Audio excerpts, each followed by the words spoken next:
নমস্কার, আপনারা দেখছেন বিশ্ব বাংলা টিভি। আর বিশ্ব বাংলা টিভি কিন্তু ইতিমধ্যেই আপনাদের সামনে নিয়ে এসেছে এর আগেও বহু রেস্তোরাঁর ইতিকথা। আর আজকে কিন্তু বিশ্ব বাংলা টিভি আপনাদের সামনে নিয়ে এসছে এক অন্য রকম রেস্তোরাঁ। আর একটু ঘুরতে ফিরতে হোক, সন্ধ্যেবেলা মুড পরিবর্তন করতে হোক, সবকিছুতেই কিন্তু খাওয়াটা আমাদের চাই। আর ঠিক সেই কারণেই কিন্তু খাওয়াটা যেন ঠিকঠাক জায়গায় হয়, তার জন্য কিন্তু আমাদের একদম ঠিকঠাক জায়গায় এসে পৌঁছতে হবে, যেখানে একদম আপনার মনের যা ইচ্ছা তা যেন পূরণ হয়। আর তার সঙ্গেই যেন এটাও পূরণ হয়, সেটা হলো পেটের চাহিদা। এবং অবশ্যই খেয়াল রাখতে হবে খাবার খেয়ে যেন শরীর খারাপ না হয়ে যায়। আর আজ কিন্তু আমরা এসে উপস্থিত হয়েছি সাফার ফর দ্য ফুডিজ। সত্যি খাবারটাও কিন্তু এক প্রকার সফরই বটে।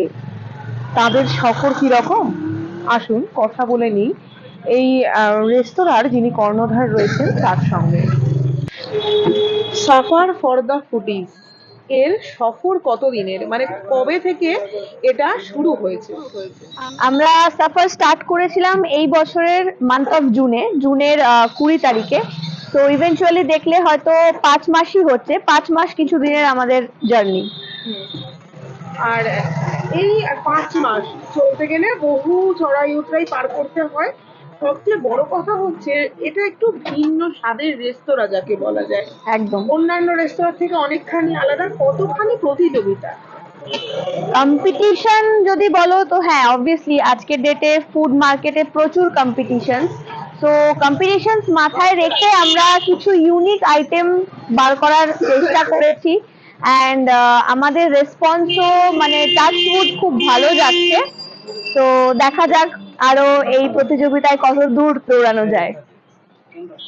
রেগুলার যা খাবার আমরা অন্যান্য রেস্তোরাঁয় পাই সেটা নিশ্চয়ই এখানেও পাওয়া যাবে, কিন্তু সেগুলো ছাড়াও এখানে স্পেশাল কি পাওয়া যাবে?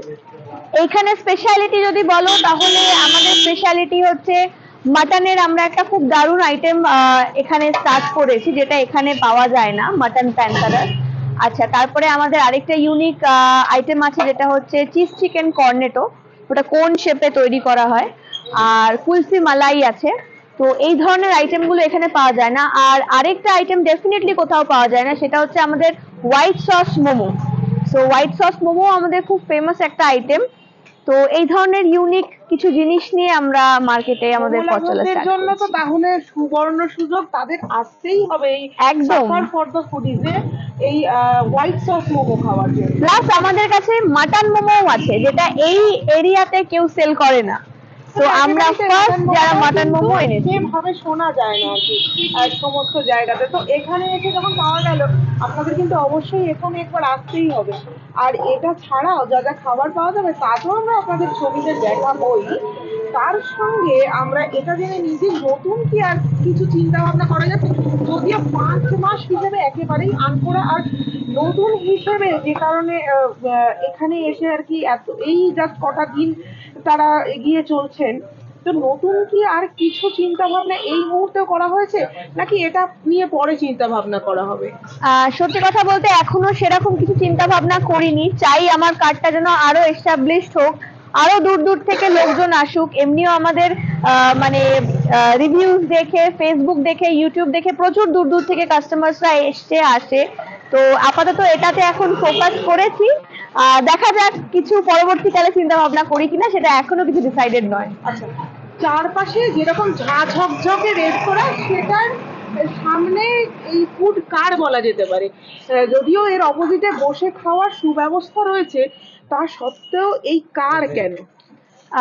এই চিন্তা দেখুন, ভাবনাটা কেন? এই ফুড কার্ট এটা একটা বেশ ইউনিক। আজকের মার্কেটে এখন হয়তো জিনিসটা খুব অ্যাভেলেবেল হয়ে গেছে বিভিন্ন জায়গায়, বাট জিনিসটা আলটিমেটলি খুব অ্যাট্রাকটিভ। একটু অসুবিধা হচ্ছে, আমি একটু শিফট করে লাগালাম গাড়িটা, কিন্তু দোকান হলে সেটা পসিবল নয়, তোমার হাজার অসুবিধার মধ্যে তোমাকে ওই জায়গাতেই তোমাকে ব্যবসা করতে হবে। একদম একদম। তো এইসব কিছু চিন্তা ভাবনার কারণেই আমরা ফুড কার্টটা করেছিলাম। নতুন হিসেবে আপনাদের অবশ্যই অভিনন্দন, আরো এগিয়ে চলুক আপনার এই রেস্তোরাঁ। আমরা বিশ্ব বাংলা টিভির থেকে অনেক উইশেস আপনাদের জন্য। ধন্যবাদ। Thank you so much.